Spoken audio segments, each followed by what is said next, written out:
Bien, bonjour à tous, merci d'être présents pour cette conférence donc, sur la gestion des déchets.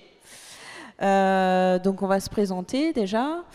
Donc moi je suis Élise Chezaz, donc je suis manager d'une équipe de consultants sur la région Ouest chez Bureau Veritas. Donc on réalise des missions de conseil, d'audit, de formation, d'assistance technique sur les sujets qualité, santé, sécurité, environnement et RSE. Laurence.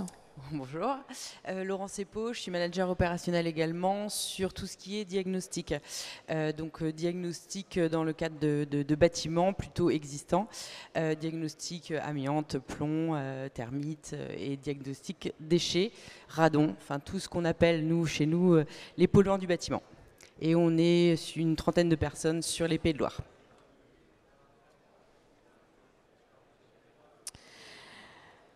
Donc Bureau Veritas est une entreprise de conseil, d'assistance technique sur les sujets QHSE de façon large, créée en 1828.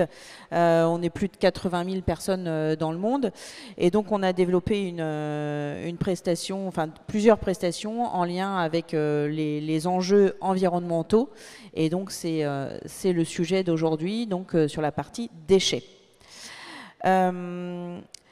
Donc pour rappel, on voulait juste présenter un petit peu qu'est-ce qu'était l'économie circulaire et puis dans quel cadre on intervient. Donc ça concerne bien l'ensemble des acteurs économiques, les consommateurs et puis les gestionnaires de déchets. L'idée étant de travailler sur la partie amont avec de l'éco-conception, de la réduction de déchets à la source, pour ensuite avoir une consommation responsable, consommation durable, essayer d'avoir des achats durables, des achats maîtrisés, et puis la partie gestion des déchets sur lequel on va vous faire notre présentation aujourd'hui. Alors, au niveau de la feuille de route nationale sur l'économie circulaire, il y a la loi AGEC qui a été élaborée et qui est sortie donc récemment, avec quatre grands piliers. Un pilier sur les citoyens, les consommateurs pour consommer de façon plus durable, un autre sur les collectivités et sur le recyclage et la valorisation un peu plus forte des déchets, les services de l'État qui doivent être exemplaires sur les achats et la commande publique, et puis un volet pour les entreprises sur mieux produire et mieux gérer ces déchets. Donc cette loi AGEC s'articule autour de 130 articles. On va pas rentrer plus dans le détail à ce stade. On a juste zoomé un petit peu sur les grands principes. Donc l'idée est d'atteindre le zéro plastique jetable d'ici 2040, d'améliorer l'information du consommateur, d'améliorer tout ce qui est gestion des déchets du BTP, et on en parlera notamment avec Laurence, d'améliorer l'efficacité du tri des déchets, favoriser la réparation, la réutilisation des pièces détachées pour éviter l'obsolescence programmée de certains équipements. Voilà, donc il y a plusieurs volets à cette loi. Et donc c'est dans ce cadre-là qu'il y aura des décrets d'application qui vont être un peu plus contraignants sur la gestion des déchets. Donc nous, ce qu'on voulait vous présenter, c'était deux principales prestations qu'on propose. Une première qui est ce qu'on appelle nous un Green Diag, et notamment un diagnostic déchets, donc plutôt en industrie, pour aider les industriels à optimiser, à mieux trier et à réduire à la source leurs déchets. Et le second, donc le Diag PEMD, plutôt lié aux déchets de bâtiment. Donc on a développé une prestation qu'on appelle Green Diag, donc c'est plutôt à destination des industriels qui souhaitent mettre en place une démarche environnementale, valoriser des actions environnementales qu'ils ont mis en place, sans forcément aller vers une certification ISO 14001 ou ISO 50001 ou vers un bilan carbone très développé. L'idée, c'est de faire un focus sur les 5 thématiques carbone-énergie, tout ce qui est eau, consommation d'eau, énergie, déchets et biodiversité. Et ensuite, en fonction des enjeux et des leviers possibles, pouvoir actionner des choses plus précises sur une des thématiques. Donc là, on va zoomer sur la partie déchets. Donc l'idée du DIAC déchets, c'est de pouvoir faire vraiment un état des lieux du gisement, des flux, et pouvoir mettre en place des actions qui vont permettre, de réduire à la source en travaillant éventuellement avec les fournisseurs pour faire de la substitution d'emballage, substituer du plastique par du carton, trouver des emballages navettes, enfin voilà, trouver des leviers pour vraiment réduire les déchets de l'industriel. Et puis ensuite trouver éventuellement des financements pour étudier la possibilité de recyclabilité. Et le dernier point, c'est le travail avec les filières pour vraiment améliorer le tri, parce qu'on voit que des fois, il y a du tri de mis en place, mais finalement qui est pas bien suivi, et finalement, les déchets se retrouvent parfois en décharge ou en incinération, alors qu'il y a des possibilités de faire du tri quand même et de la valorisation matière. Donc on favorise forcément réduction à la source, valorisation matière, valorisation énergétique ensuite. Quelques références significatives qu'on a pu déployer récemment. Donc on a fait un DIAC déchets sur un site Terehost dans l'est de la France, où on a pu identifier le gisement, les typologies de déchets, travailler sur la réduction à la source, mettre en place des indicateurs et puis travailler sur les filières pour s'assurer que les déchets triés étaient bien recyclés. Un autre travail qui a pu être fait avec Disney sur tout ce qui est filière textile et recyclabilité en filière textile. On a fait également un DIAC déchets pour des Carmila, ce sont des gestionnaires de centres commerciaux pour, pareil, identifier le gisement des déchets et mettre en place du tri et s'assurer que ce tri est fait et bien fait et qu'on ait vraiment une valorisation matière des déchets issus de l'ensemble des 80 centres commerciaux en France. Voilà quelques exemples. Je vais laisser maintenant la parole à Laurence qui va vous parler du DIAG PEMD. Oui, bonjour. Donc PEMD, ça veut dire produits, équipements, matériaux et déchets. Donc c'est un diagnostic sur tous ces points. Merci.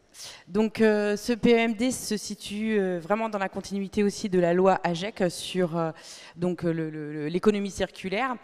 Jusqu'ici, on avait ce qu'on appelait le diagnostic déchets avant démolition. C'était une première étape et en fait ce diagnostic avant démolition a évolué et passe à un stade supplémentaire. C'est-à-dire qu'avant on faisait un état en fait des matériaux sur le site avec des quantitatifs et derrière on vous indiquait des filières en fait de stockage et d'élimination des matériaux. Principalement, on allait vers ça. Aujourd'hui, on passe un cap. On est vraiment dans le réemploi et vraiment on axe le diagnostic sur tout ce qui est réemploi. On est à vraiment une étape complémentaire qui est vraiment dans l'économie circulaire. Donc on a d'où ça vient exactement, c'est le code de l'environnement et le code de l'habitation. Vous avez la référence des décrets. Les décrets donnaient en fait ce diagnostic obligatoire au 1er janvier 2022. Donc, sauf que il nous manque des arrêtés d'application. Donc aujourd'hui, on ne peut pas le réaliser, en tout cas dans sa totalité, puisqu'il nous manque certains points. Donc on attend toujours ces arrêtés et on attend aussi également une chose importante, c'est-à-dire qu'une fois qu'on a réalisé ce diagnostic, on doit le transmettre au CSTB. Avant, on transmettait les diagnostics déchets à l'ADEME, là c'est le CSTB qui a pris le relais et donc on devra transmettre tous nos diagnostics au CSTB sur une plateforme. La plateforme n'est pas encore mise en place aujourd'hui, donc on attend les arrêtés et la plateforme du CSTB. Qui est concerné ? Donc on a tous les maîtres d'ouvrage ou les mandataires de travaux qui doivent réaliser donc ce PMD dans une opération de démolition ou de rénovation significative. Donc on va revenir juste après sur ce terme significatif. Donc opération de démolition ou rénovation significative pour des surfaces cumulées de plus de 1000 m². Donc ça peut être qu'une partie d'un bâtiment.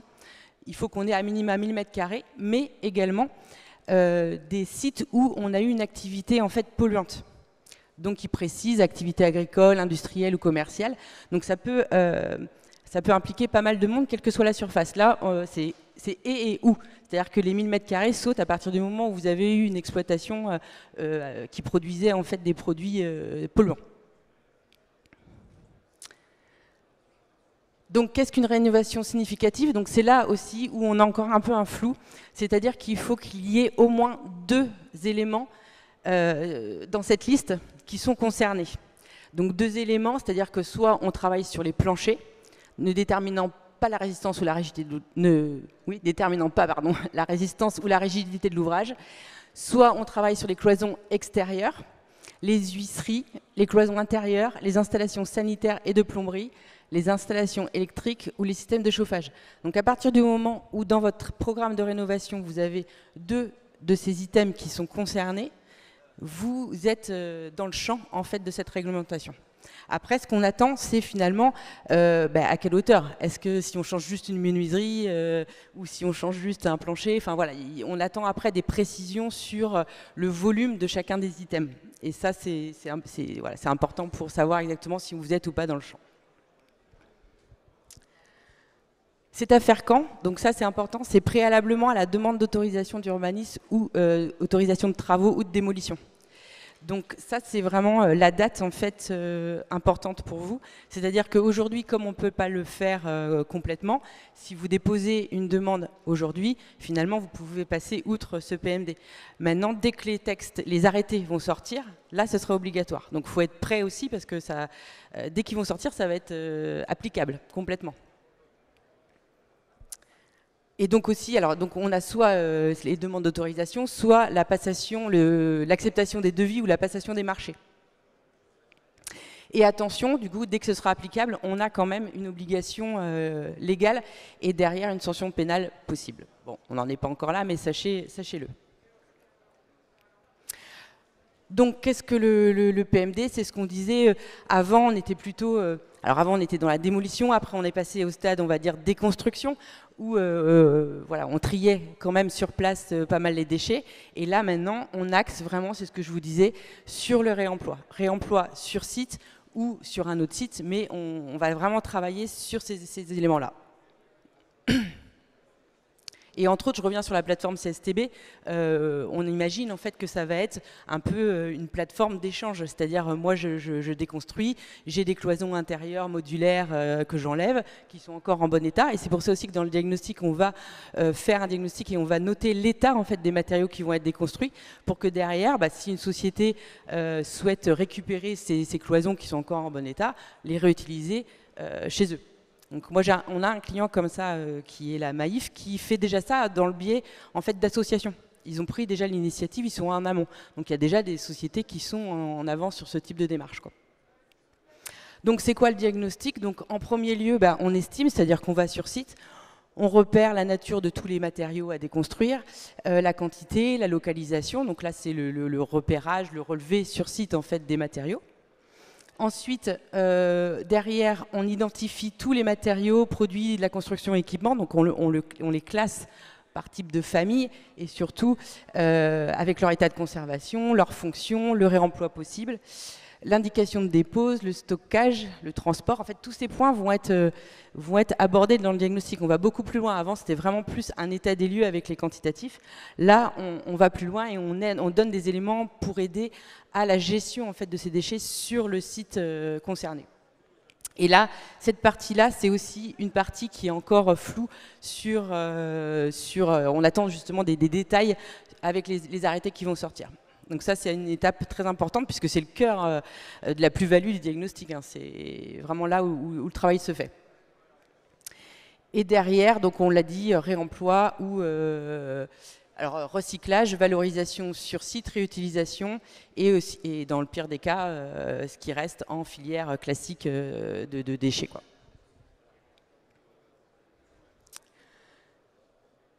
Donc, ce rapport permettra à la maîtrise d'œuvre ou d'ouvrage de s'organiser avec un classement par fonction de matériaux, leur état. Derrière, donc, le déclaratif des possibilités de réemploi sur le même site, sur un autre site. Et des indications sur la logistique, stockage sur les chantiers, les filières de réemploi. Donc ça va vraiment beaucoup plus loin que les anciens diagnostics déchets.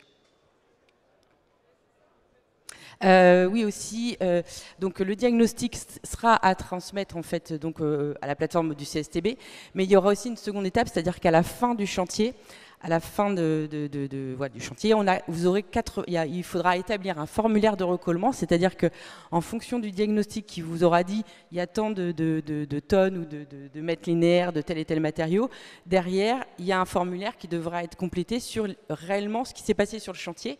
Et le formulaire de recollement, en gros, c'est dire est-ce que les quantitatifs sont les bons et s'il y a des trous, qu'est-ce que vous avez fait de ce matériau? C'est un peu votre document preuve derrière voilà, tant de tonnes de béton, ben, il y en a exactement tant de tonnes qui sont parties, ou plus ou moins, et pourquoi. Et ça, ce formulaire de recollement sera à déposer par vous 90 jours après la fin des travaux, sur le site du CSTB aussi.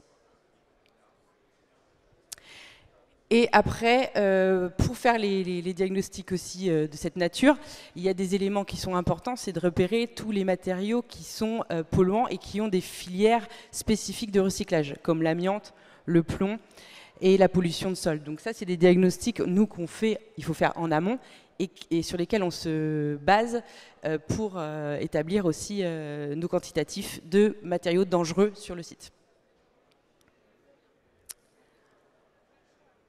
Voilà. Ici, c'est une prestation donc, que nos collègues du Bureau Veritas Construction réalisent, c'est-à-dire par rapport au réemploi. Donc là, ils accompagnent, Bureau Veritas Construction est un membre actif du booster du réemploi. Ils sont acteurs sur le marché qui se transforment. Donc de plus en plus, on voit le réemploi. Je laisse. Excusez-moi.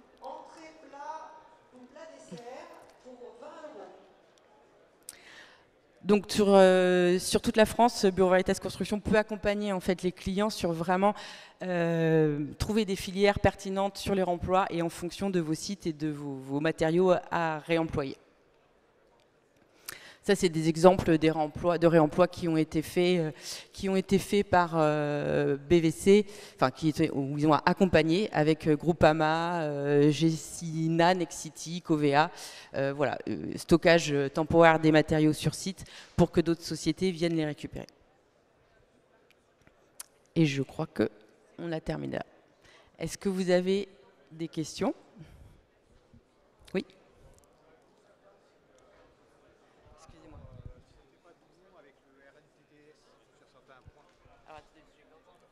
En fait, j'aurais voulu savoir si ça ne faisait pas doublon avec le RNTDS, puisque à partir du moment où ça sort, enfin, démolition ou même réemploi, c'est considéré plus ou moins comme un déchet.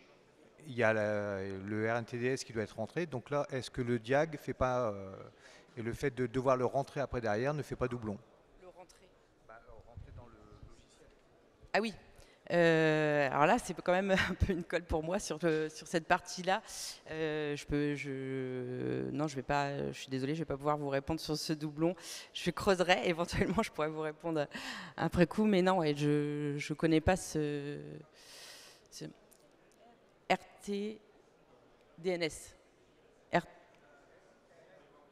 RNTDS. Bonjour, vous avez parlé de la plateforme future du CSTB comme d'une plateforme d'échange pour le réemploi. Il existe déjà des plateformes aujourd'hui privées d'échange pour le réemploi. Est-ce que c'est amené à les remplacer, à les compléter? Comment est-ce que vous voyez ça? Nous, pour l'instant, on pense qu'effectivement, le CSTB va quand même prendre pas mal la main, parce qu'il y aura une obligation de déposer sur cette plateforme. Est-ce que derrière, ça va rendre les autres plateformes obsolètes ou pas, ou est-ce que ce sera en complément? Parce que peut-être qu'il y aura des plateformes peut-être plus locales. Comme on n'a pas encore d'indication sur ce qu'elle va être exactement, là, c'est encore un peu flou, quoi. On espère avoir ces informations assez rapidement, quoi. Les arrêtés dont vous parliez, on sait quand est-ce qu'ils sortent?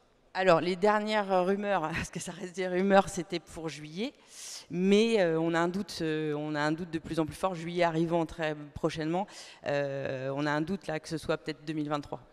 Donc, bon, on attend. Si rien ne se passe en juillet, après, c'est souvent l'été qu'il y a des choses 2023. qui sortent. Hein. C'est ça. Quand même, Donc, hein, la loi GEC, pas mal de textes de loi qui bossent beaucoup l'été. Ouais. Et pour l'instant, c'est que des bruits de couloir. On n'a pas vraiment de choses officielles, quoi.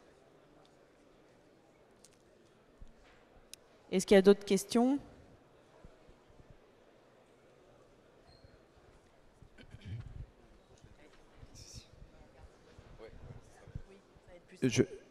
Est-ce que ça concerne aussi les infrastructures routières, la réutilisation des matériaux, infrastructures routières, ces normes? Je ne connais pas trop le domaine, hein, c'est une question un peu naïve. Si on regarde le personnel concerné, on est vraiment sur des surfaces et de bâtiments. Donc on est sur du bâtiment. Alors après, je suppose que... Oui, bah oui, tout à fait. L'intérêt, c'est de la réutilisation de matériaux du bâtiment qui pourraient être recyclés dans de la voirie, par exemple. Bien sûr, genre le béton. On concasse et on réutilise en remblai, exactement. Mais de toute façon, je pense aussi que quand on va démolir un bâtiment, si on a de l'enrobé autour, forcément, il va être pris en compte. Forcément. Ça, mais après, est-ce que ça va être, il n'y aura pas cette obligation, je ne pense pas, hein, qu'il y ait cette obligation vraiment pour une route, par exemple, quoi. Si c'est vraiment que de l'enrobé, je ne pense pas. Par contre, oui, on prendra en compte l'enrobé autour du bâtiment.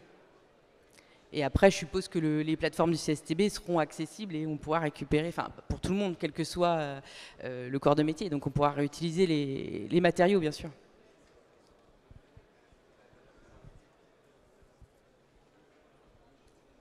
D'autres questions?